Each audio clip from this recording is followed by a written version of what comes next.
Negara Barat adalah negara yang maju dan bebas. Namun di balik semua kemajuan dan kebebasan itu, ada hal yang harus mereka bayar, yaitu turunnya moralitas, adab dan rasa empati di tengah masyarakat. Ya, di Barat, kebebasan adalah hal yang sangat mutlak. Tidak ada yang bisa mengintervensi hal ini termasuk agama. Karena mereka tidak berpegang pada nilai-nilai agama. Sekarang ini, kehidupan sosial di negara Barat sudah masuk pada titik yang begitu parah dan banyak bule yang mengeluh dengan kondisi ini. As Americans, we are becoming less empathetic, and there's research to prove that. A study of nearly 14,000 American students found that empathy began to drop sharply in the early 2000s. And more recent research shows major shifts in empathy-related traits like greater dehumanization, more political polarization, greater contempt, demonization, and justification of harm, increasing loneliness, and less trust in people and institutions. So what's going on?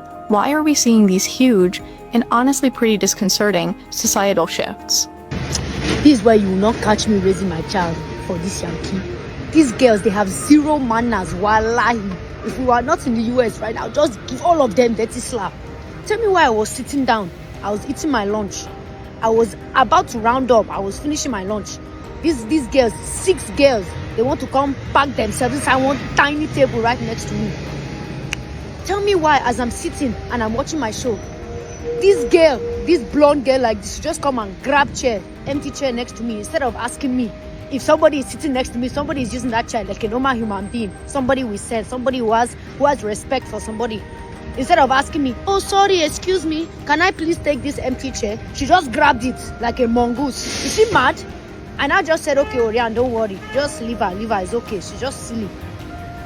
I was now sitting there, I was finishing my food. I have like one potato left on my plate, oh mind you. As I was taking that last bite of the potato, the girl now just take the chair and push it right in front of my table. Like the tiny space between the two tables separated. She didn't even ask me, oh, I'm sorry, can I shift a little bit so she can put her chair? She just shoved it inside. My table now went up. My potato almost fly off my plate. And now look at them. They are extremely lucky that I was raised by such beautiful women who taught me that I should not be attacking anyone, I should not fight. That even if somebody upsets me, I should just keep my mouth quiet and keep moving. Because if you start fighting now, problem will start. So I just looked at her, I gave her one dirty look like this. She now turned her head and they were laughing. They didn't stop laughing. Mad girls, you never see me raising my chin in this rubbish environment. No respect whatsoever. You will not catch me here again. I'm flying back to Lagos.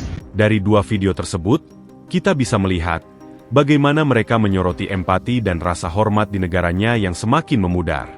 Hal ini bukan sekedar opini, tetapi juga tercermin dari riset dan pengalaman sehari-hari, di mana perilaku kasar, egois, dan tidak beradab mulai dianggap wajar.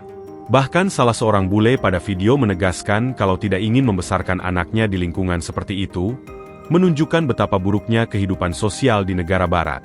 Jika membandingkan dengan Indonesia, tentu perbedaannya begitu jauh.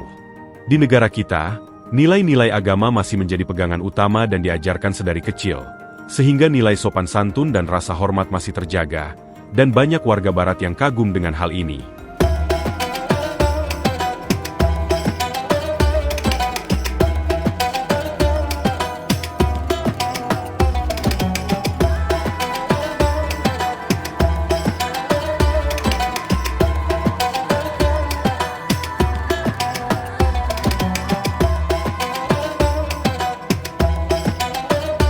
ਤੁਸੀਂ ਨਾ Indonesian ਬੱਚਿਆਂ ਦਾ ਸਲਾਮ ਕਰਨ ਦਾ ਅੰਦਾਜ਼ ਦੇਖੋ ਕਿੱਡੇ respectful ਤਰੀਕੇ ਨਾਲ ਸਲਾਮ ਕਰ ਰਹੇ ਨੇ Apa kabar?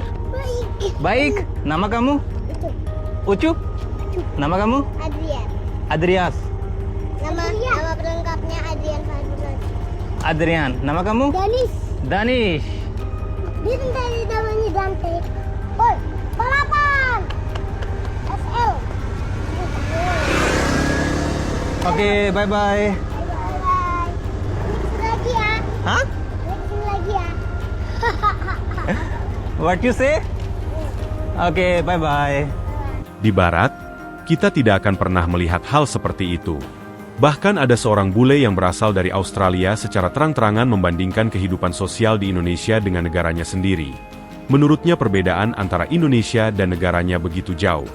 Di Indonesia, orang-orang masih terbiasa menyapa, menghormati yang lebih tua, dan peduli dengan sekitar. Sementara di negaranya, kata dia, kehidupan sosial makin individualistis. Orang sibuk dengan urusannya sendiri, rasa empati menipis, dan sopan santun dianggap opsional, bukan kewajiban. Agama nyaris tidak lagi punya peran dalam membentuk karakter sosial. Semua dikembalikan pada kebebasan individu, tanpa batas, tanpa rambu. Why Indonesia is better than Australia? Part 1. Indonesia is far safer of a society than Australia is. As an Australian, I would know, born and bred in Sydney, Australia. Indonesia is a smaller country by landmass, yet has far more people in the country, so therefore there's more stresses, there's more people around, and it puts a lot more pressure on the people within the society. Yet Indonesia is far more of a peaceful society. People are nicer, people treat each other with far more respect. It's a little bit more of a religious country, which might be a factor there, but the important thing that I have noticed about Indonesia is that the people are far more respectful to each other. It's not just me walking around being treated differently, it is more taking note of how Indonesians treat each other. Far more respectful country, people respect each other, there's less violence. I notice people have a lot more respect and are more courteous towards each other. They're a lot more chill than Australians are. As an Australian, I am ashamed of how much of a degenerate society we have become. And Indonesia, you should be proud of yourself because your country is far superior when it comes to being safe, secure, respectful, courteous of a country. You are a better country than my country, especially when it comes to safety and respect. Tentu, di zaman yang sudah semakin gila, pertanyaannya sekarang bukan lagi soal siapa yang lebih maju, tapi siapa yang masih menjaga kemanusiaannya. Indonesia mungkin tidak sempurna, tapi nilai agama, adab, dan empati yang masih hidup di tengah masyarakat adalah sesuatu yang semakin langka di dunia modern. Dan ketika orang-orang dari negara yang dianggap maju justru datang dan mengagumi hal itu, mungkin sudah saatnya kita berhenti minder dan mulai sadar bahwa yang kita miliki hari ini adalah sebuah kemewahan yang tidak semua negara bisa pertahankan.